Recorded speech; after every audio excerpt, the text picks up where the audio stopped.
Bonjour. Nous connaissons tous cette affirmation de l'apôtre Paul qui dit « Je suis fier de l'Évangile. C'est la puissance de Dieu par laquelle il sauve tous ceux qui croient. » Affirmation que l'on trouve au chapitre 1er, verset 16 de sa lettre aux Romains.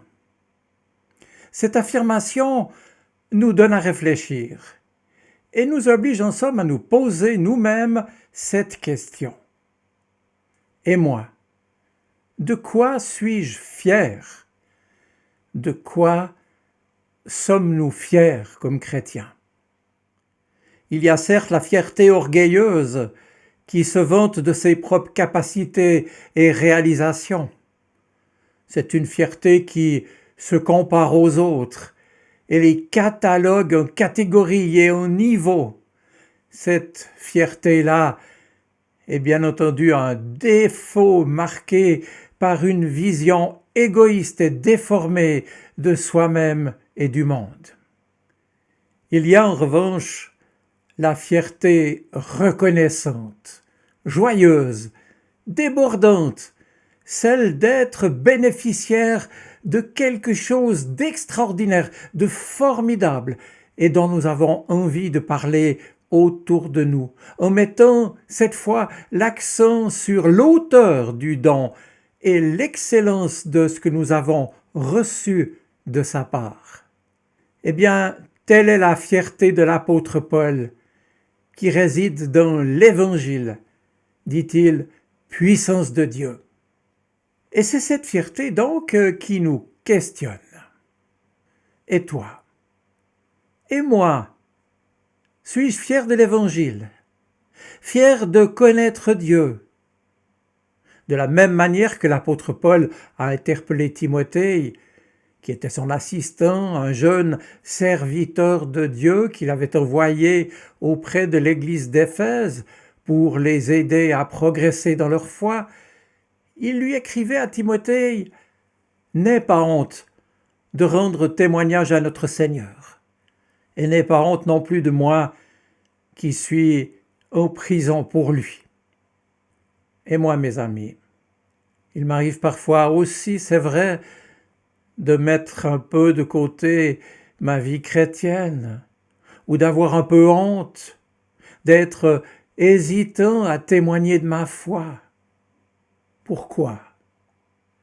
Eh bien, c'est pour essayer de corriger cela que je souhaite aujourd'hui que nous nous laissions encourager, notamment par la suite de ce que Paul écrit à Timothée, mais aussi par les autres paroles qu'il adresse aux chrétiens à qui il écrit dans ses lettres.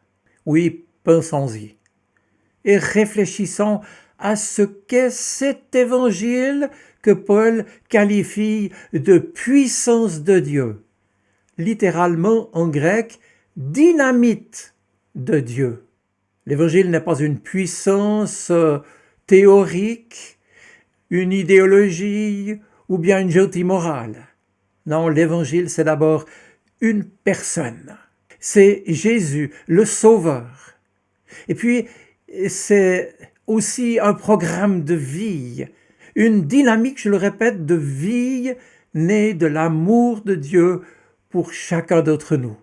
Et souvenons-nous ici de l'essentiel, du message central de la Bible. Dieu a tant aimé le monde qu'il a donné son Fils unique, afin que quiconque croit en lui, c'est-à-dire l'accueille, l'accepte dans sa vie, afin que quiconque croit en lui ne meure pas, mais qu'il ait la vie éternelle. C'est cela aussi donc, la signification du nom Emmanuel qu'on a donné dans les évangiles à la naissance de Jésus pour signaler la venue du Sauveur. Emmanuel qui exprime la relation Dieu avec nous, relation qui sera rétablie avec Dieu par la puissance du don de la vie de Jésus donnée sur la croix. En ce temps-là, écrit Paul aux Éphésiens, vous étiez sans Christ. Vous étiez en somme des étrangers aux alliances conclues par Dieu avec son peuple selon sa promesse. Vous étiez sans espérance et finalement sans Dieu dans le monde.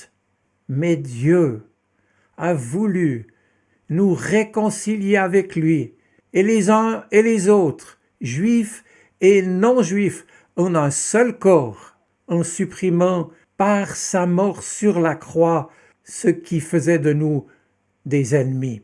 Voilà pourquoi maintenant, en conclut Paul, c'est Jésus-Christ, le Seigneur, qui peut diriger et conduire votre vie, car comme le Christ a été ressuscité d'entre les morts par la puissance glorieuse du Père, nous aussi, écrit-il aux Romains chapitre 6, nous le sommes pour que nous menions une vie nouvelle. Certains pourraient nous demander, mais en quoi l'Évangile est-il vraiment une puissance et une force?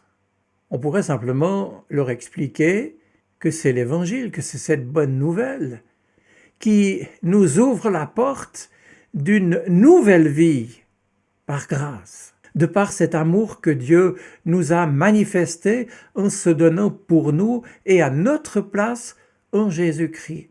C'est par grâce, c'est-à-dire un don gratuit, immérité, un don que Dieu nous a fait que nul de nous n'a mérité, un don gratuit pour tous si nous l'acceptons, encore une fois en le recevant. Un don gratuit, mais qui a coûté à Dieu ce qu'il avait de plus précieux, son Fils, innocente victime.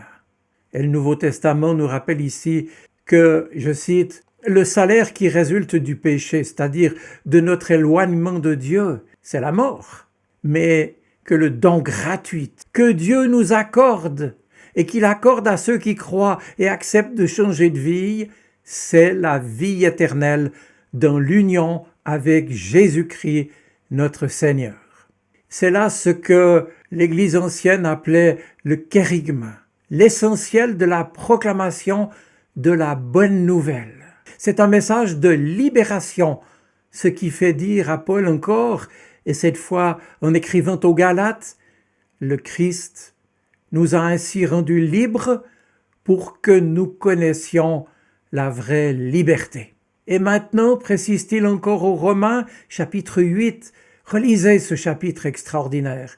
Et maintenant donc, à cause de tout cela, à cause de ce que Dieu a fait pour nous en Jésus-Christ, et maintenant donc, il n'y a plus de condamnation pour ceux qui sont unis à Jésus-Christ.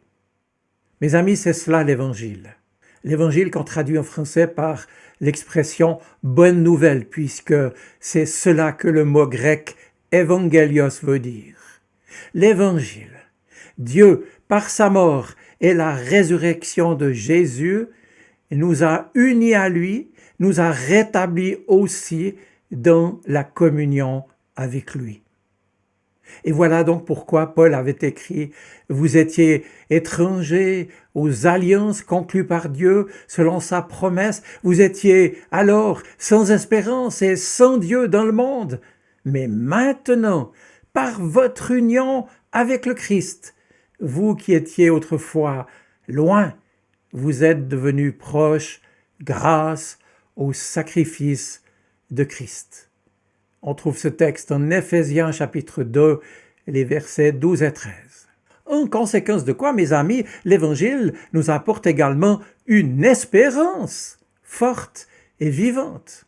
Et Pierre, un autre disciple de Jésus, écrivait quant à lui, « Dans son grand amour, Dieu nous a fait naître à une vie nouvelle grâce à la résurrection de Jésus-Christ d'entre les morts pour nous donner une espérance vivante. » Une espérance vivante. 1 Pierre 1, verset 3.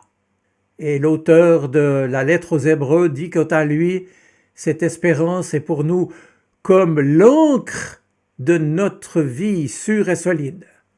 L'encre, cet objet extrêmement important, nécessaire à tout navigateur pour que son bateau puisse rester ancré et ne pas se fracasser sur les rochers. Comme l'a dit un jeune gars engagé dans ma communauté. Ce que Dieu peut faire dans une vie, c'est puissant. Oui, alors comment ne pas aussi le remercier et le louer, lui qui est notre Sauveur et notre Seigneur? Comment ne pas l'adorer? C'est bien cela qui nous rassemble, n'est-ce pas, chaque dimanche, et qui est aussi ce sur quoi se fonde notre rendez-vous quotidien avec le Seigneur. Ce rendez-vous, même si vous avez peu de temps, ne le négligez pas, puisque Dieu vous attend pour vous bénir et vous renouveler. Oui, la puissance de l'Évangile, je peux la recevoir. Elle est aussi pour moi et pour toi aussi. L'Évangile, c'est la puissance de Dieu par laquelle, je le redis encore une fois, il sauve tous ceux qui croient. C'est pour toi. C'est pour moi. Et j'en ai besoin, et tu en as besoin pour en vivre. Oui, j'ai besoin de toujours davantage réaliser que l'Évangile est pour moi, et surtout besoin de vivre cet Évangile dans ma vie et dans mon quotidien. Dans sa lettre aux Romains au chapitre 5, l'apôtre Paul va l'expliquer. Il dira, puisque nous avons été déclarés justes en raison de notre foi, nous sommes en paix avec Dieu, grâce à notre Seigneur Jésus-Christ. Par lui, nous avons eu accès, au moyen de la foi, à ce don gratuit de Dieu dans lequel nous nous trouvons désormais établis. Et notre fierté se fonde sur l'espérance d'avoir part à la gloire de Dieu. Fierté d'avoir part à la gloire de Dieu, c'est-à-dire d'être en communion avec lui et de le connaître un jour pleinement, comme aujourd'hui lui déjà nous connaît. Et plus encore, ajoute Paul, nous tirons fierté même de nos détresses, car nous savons que la détresse produit la persévérance conduit à la victoire dans l'épreuve, et la victoire dans l'épreuve nourrit l'espérance. C'est un cercle vertueux, notre foi, l'amour de Dieu, notre espérance. Or, ajoute Paul, notre espérance ne risque pas d'être déçue, car Dieu a versé son amour précisément dans notre cœur par l'Esprit Saint qu'il nous a donné. Relisez ce texte, Romains chapitre 5, versets 1 à 5. Oui, vous l'avez entendu, quoi qu'il ait pu traverser, l'apôtre Paul a expérimenté la présence, la fidélité, l'amour de Dieu. Et dit-il, plus loin dans sa lettre aux Romains, nous sommes là au chapitre 8, dans tout cela, nous sommes plus que vainqueurs par celui qui nous a aimés. Et dit Paul d'une voix forte, « J'ai l'absolue certitude que ni la mort, ni la vie, ni les anges, ni les dominations, ni le présent, ni l'avenir, ni les puissances, ni ce qui est en haut, ni ce qui est en bas, ni aucune autre créature, rien ne pourra jamais nous séparer de l'amour que Dieu nous a manifesté en Jésus-Christ notre Seigneur. » Bénissons Dieu pour cela. Alors, si vraiment le Seigneur est celui qui sauve ceux qui croient, et si cet évangile est source de salut, il faut bien sûr que chacun puisse le savoir. Chacun a besoin de le connaître. Chacun a besoin de connaître la possible relation personnelle que Dieu veut avec chacun d'entre nous, sans laquelle chacun ne serait que perdu. Car ne nous y trompons pas, à la suite de l'Écriture, nous devons admettre que notre monde, notre génération est perdue sans Dieu et que chacun de nous a besoin de la libération de Dieu, de son pardon, de son amour, de son salut. La nature même de l'Évangile veut donc qu'on communique cette bonne nouvelle.